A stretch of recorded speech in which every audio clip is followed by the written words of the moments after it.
देखिए गाइस, मैंने यहाँ पे भारतीय अर्थव्यवस्था की बुक ली है रमेश सिंह की, जो यूपीएससी के लिए आप लोग भी जानते हैं बहुत इंपॉर्टेंट बुक है। विषय सूची इसका है तो बहुत ज़्यादा चैप्टर इसमें आप लोग देखते हैं, टॉपिक वगैरह भी बहुत ज़्यादा पढ़ना।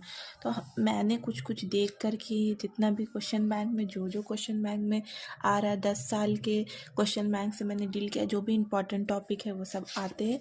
तो मैंने सारा कुछ को मार्क कर लिया है। जैसे कि यहाँ आप लोग को शायद पिक्चर आती होगी, दिखती होगी सही से। तो देखिए यहाँ पर मैंने चैप्टर 2 है वृद्धि विकास एवं खुशहाली। तो ये वाला मैंने इंपॉर्टेंट किया क्योंकि ये मतलब पूछता ही इसमें से कुछ भी टॉपिक मतलब पूछेगा ही पूछेगा। रमेश सिंह की बहुत लेंदी थोड़ा बुक होती है पर इसमें डीपली होता है, इसीलिए हम मेरा मानना है कि आप लोग को रमेश सिंह ही की बुक लेनी चाहिए, जिससे आप लोग को पढ़ने में मतलब हर चीज़ डीपली आपको समझ में आएगा। क्योंकि यूपीएससी का देना है तो हर चीज़ आपको डीपली पढ़ना होगा, समझना होगा कि मेंस के लिए बहुत इंपॉर्टेंट ये बुक रहती है।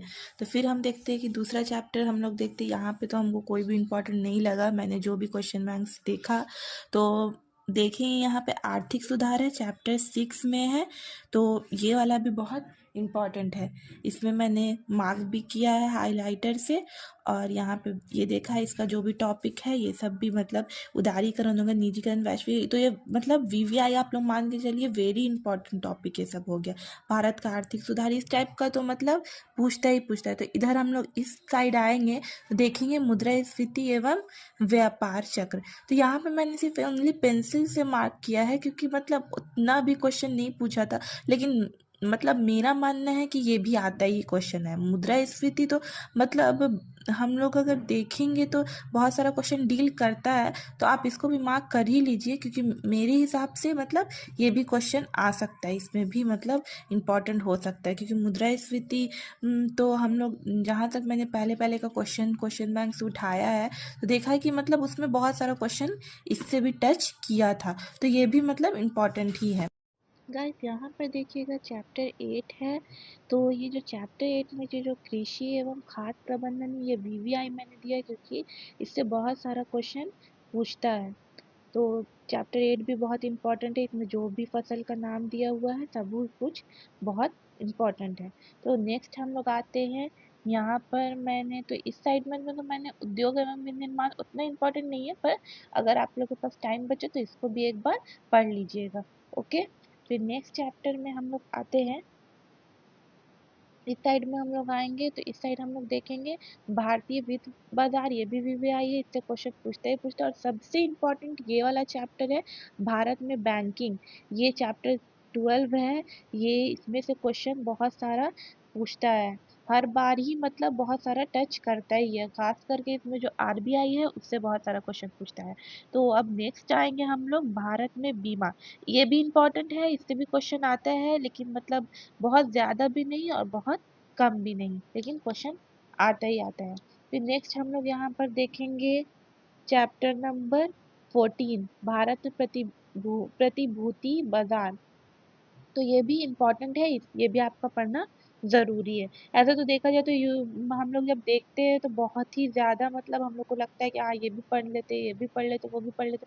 तो ये इम्पोर्टेंट नहीं करता, आप जितना रिवीजन कीजिएगा वो उतना भी उतना इम्पोर्टेंट करता है। इतना सबको को पता होगा कि बहुत ज़्यादा रिवीजन पढ़ाई कम, जितना आपके दिमाग में रहेगा उतना आप गेन कर पाइएगा स्टडी को। तो नेक्स्ट हम लोग देखते हैं चैप्टर 15 है भारत में वैदेशिक क्षेत्र। तो ये भी बहुत इंपॉर्टेंट चीज़ है, वेरी वेरी इंपॉर्टेंट है, इसमें से भी क्वेश्चन पूछता ही पूछता है। मैंने सब में से मतलब पूरा जितना भी चैप्टर है सब में से जो क्वेश्चन मतलब इम्पोर्टेंट लगा है, जो भी टॉपिक इम्पोर्टेंट लगा चैप्टर, तो वो मैंने देखा है, मतलब वीवीआई करके ही कर दिया।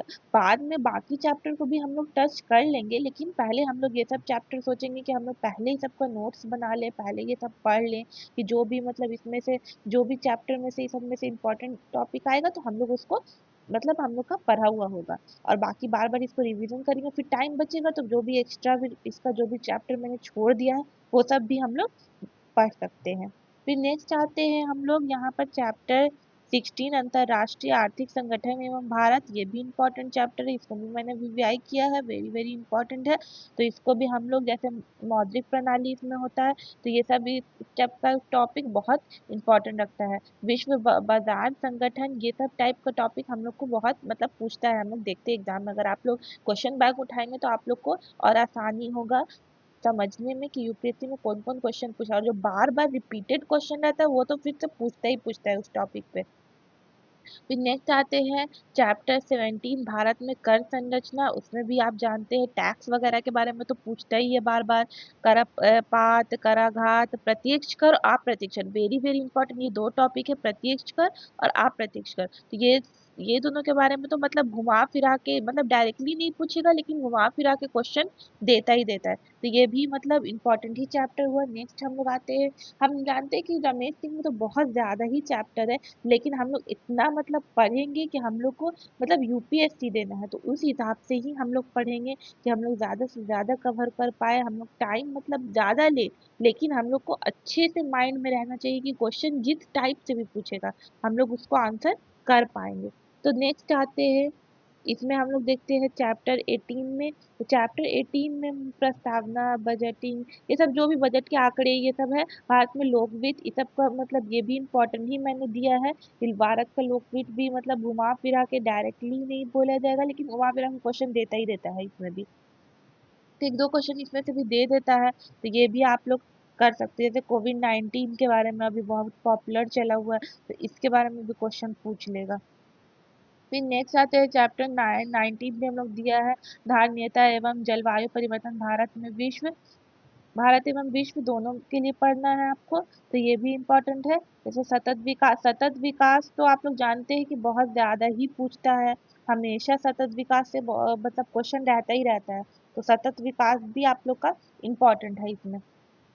अब नेक्स्ट आते हैं चैप्टर 20 भारत में मानव मानव विकास। तो उसमें भी मैंने दिखाया है कि मानव विकास भी गरीबी के बारे में, जनसंख्या के बारे, गरीबी और जनसंख्या, समावेशी विकास, ये सब के बारे में बहुत सारे टॉपिक मतलब कॉमन टॉपिक है कि बार बार मतलब हर जगह आप लोग पढ़े भी होंगे और जानते भी होंगे, मतलब ये सब कॉमन टॉपिक आता ही आता है, तो ये भी इम्पोर्टेंट है। फिर इधर देखिएगा चैप्टर 21 है ज्वलंत सामाजिक आर्थिक मुद्दे के बारे में पूछता है कि क्या क्या मतलब मुद्दा है, मतलब इस टाइप का क्वेश्चन तो यूपीएससी देगा ही देगा, क्योंकि आर्थिक मुद्दे के बारे में यहाँ पर है, समाज के बारे में है, तो इस टाइप का क्वेश्चन भी मतलब देता ही है, तो इस टाइप का क्वेश्चन भी आप पढ़ लेंगे तो ज़्यादा आपके लिए बेटर होगा। लोग नेक्स्ट आते हैं, तो नेक्स्ट मैंने यहाँ पर तो कुछ नहीं है, क्या यहाँ पे हम डायरेक्ट नीचे आ गए हैं। तो यहाँ पे आर्थिक समीक्षा 2022 से 23, तो ये 2022 से 23 है, तो हम बोलेंगे कि आप जिस साल मतलब जिस ईयर भी आप देंगे एग्जाम, तो उस ईयर से पहले का मतलब अगर आप लोग, हम सपोज डैट कि आप लोग 2026 में दिए, तो आप लोग 2025 से 26 ऐसे करके मतलब इस टाइप का आर्थिक समीक्षा पढ़ेंगे, ठीक है। ये तो 2022 से 23 दिया हुआ है, लेकिन आप लोग को पढ़ना है जिस साल आप देंगे, तो उसके मतलब एक साल का आप लोग को आर्थिक समीक्षा पढ़ना पड़ेगा। ओके, फिर आप लोग को समझ में आई होप कि ये आ गया होगा। और नेक्स्ट देखते हैं, तो नेक्स्ट देखते हैं केंद्रीय बजट। तो केंद्रीय बजट में तो हम इम्पोर्टेंट दिया है, इससे मतलब आप अगर ये पढ़ेंगे ना तो आपको ये समझ में आएगा कि कौन कौन सा टॉपिक केंद्रीय बजट में आता है, मतलब कि कैसा होता है केंद्रीय बजट का टॉपिक समझ में आएगा। लेकिन बेहतर होगा कि केंद्रीय बजट के लिए आप लोग करंट अफेयर्स पढ़ें, क्योंकि डायरेक्ट इसमें से नहीं पूछेगा, केंद्रीय बजट होगा जो भी होगा वो करंट अफेयर्स से पूछेगा, जो हाल का बजट जो हमारे देश में चल रहा है उस हिसाब से पूछेगा। हाँ, इससे आपको कंसेप्ट क्लियर होगा, आपको समझ में आएगा कि बजट क्या होता है, केंद्रीय बजट क्या होता है, किस चीज के बारे में बात होता है, ये समझ में आएगा। लेकिन आप लोग को अगर पूछेगा बजट के बारे में, तो वो आपका एक साल का ही बजट पूछेगा कि हाल में जो भी बजट है वो होता है, तो आप इसको पढ़ के फिर आप करंट अफेयर से भी पढ़ सकते हैं, करंट अफेयर से ही बजट आता है। ओके, अगर वीडियो पसंद आई हो तो प्लीज़ लाइक शेयर सब्सक्राइब कर दीजिएगा। वीडियो को यहीं एंड करते हैं। आई होप कि आप लोग को मेरा वीडियो अच्छा लगा हो और यूज़फुल लगा हो। ओके, बाय, अल्लाह हाफिज़।